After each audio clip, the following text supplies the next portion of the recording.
حدیث میں آتا ہے ابن ماجہ کی چیپٹر نمبر 16 حدیث نمبر 219، جو اللہ کے رسول کہتے ہیں یا ابو در، تم اگر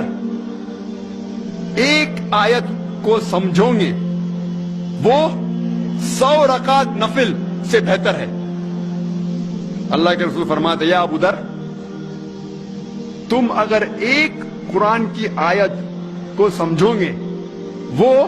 100 رکعت صلاح، نوافل صلاح سے بہتر ہے، اور ایک رکعت میں کم از کم سورہ فاتحہ تو پڑھنا چاہیے آپ کو، کم از کم 7 آیتیں ہیں، 100 رکعت میں کم از کم 700 آیتیں ہیں۔ تو اللہ کے رسول فرماتے ایک آیت کو سمجھ کے پڑھنا، سمجھنا 700 آیت کی تلاوت کرنے سے بہتر ہے، یعنی سمجھنا 700 گنا صرف تلاوت سے بہتر ہے۔ اللہ کے رسول فرماتے ابن ماجہ میں، اور یہ صحیح حدیث ہے۔ ہم لوگ سے پوچھتے ہیں قرآن شریف کیوں نازل کیا گیا، تو لوگ کہتے ہیں جب اوپننگ سرمنی ہوتی نا، اوپننگ سرمنی آفس کی، تو قرآن شریف پڑھنے کا، جب گھر کا افتتاح ہوتا ہے تو قرآن شریف پڑھنے کا،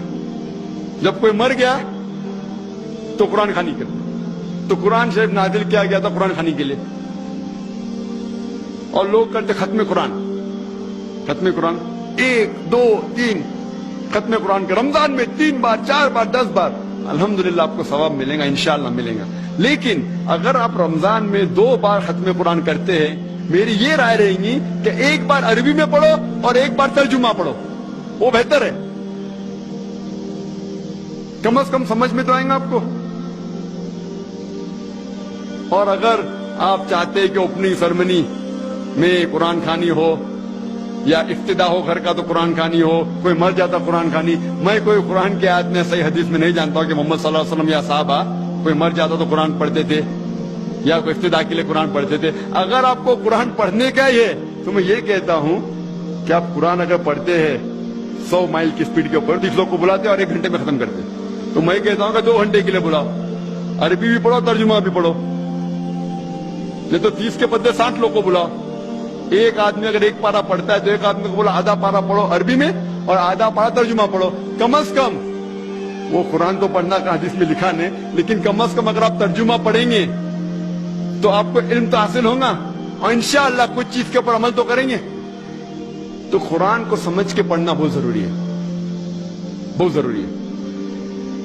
اور ایک مثال میں پیش کرتا ہوں کہ اگر آپ فرانس جاتے ہیں ایک ڈگری حاصل کرنے کے لیے، بی ایس سی کی ڈگری، آپ فرینچ نہیں جانتے، آپ کلاس اٹینڈ کرتے ہیں، کلاس اٹینڈ کرتے ٹیچر استاد آپ کو پی دیتا ہے، پریزنٹ، بولتے ہیں حاضر ہے، حاضر ہے تو پی لکھتا ہے، present, P four present, English میں پریزنٹ، آپ پورا سال پریزنٹ رہتے، پی ملتا ہے آپ کو، آپ خوش ہے۔ جب ایگزامینیشن آتا ہے تو کوشچن پیپر، سوال کا جو پیپر ہوتا ہے وہ آپ کو فرینچ میں ملتا ہے، آپ کو فرینچ نہیں آتی، آپ کچھ سمجھ نہیں سکتے، لیکن ایگزامینیشن میں بھی آپ کو پریزنٹ ملتا ہے، پی۔ کیا آپ جواب دے سکیں گے پیپر کا؟ آپ کچھ سوال ہی نہیں سمجھے تو جواب کیا دیں گے؟ تو یہ پی جو ہے وہ پریزنٹ کے لیے، پاس کے لیے نہیں، آپ ایگزامینیشن میں فیل ہو جائیں گے۔ تو آپ صرف قرآن شریف عربی سے پڑھیں گے، آپ کو پی ملے گا، لیکن وہ پی پاس کے لیے نہیں ہے، پریزنٹ کے لیے، موجود، حاضر۔ ہمیں غلط فہمی ہے کہ ہم پڑھیں گے تو جنت میں جائیں گے، صرف پڑھنا کافی نہیں ہے، پڑھ کے سمجھو اور قرآن مجید پہ عمل کرو تو انشاءاللہ آپ جنت میں جائیں گے۔